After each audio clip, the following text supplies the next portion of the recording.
My father worked most of his career selling shoes. And so he used to tell me these funny stories that people would walk in and say, "Oh, I really, really love this shoe. Does it come in green and in a tennis variety?"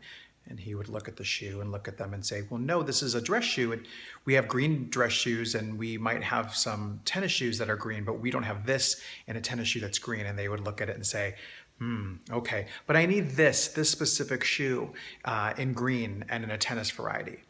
And I use this as an example often to talk a little bit about how sometimes I see some corporations treating their nonprofit partners.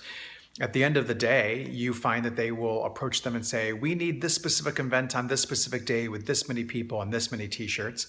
And the nonprofit will say, "Well, we don't do programs on that day, or we don't do specific things in that area."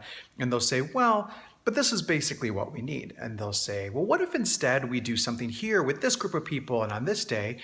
And the corporation will say, "I don't think you're hearing me. We basically need this shoe, but we need it green and we need it in a tennis variety."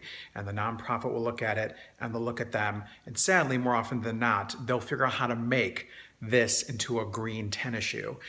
It won't run right and it won't be the right kind of green, and that's usually the problem. But that's really what I want to be able to do with Rhino Corn Consulting. Help these corporations and their partners make better decisions mutually, come to better conclusions mutually, help broker those kinds of relationships so everyone is getting what they need. It might not just be this shoe in green as a tennis shoe.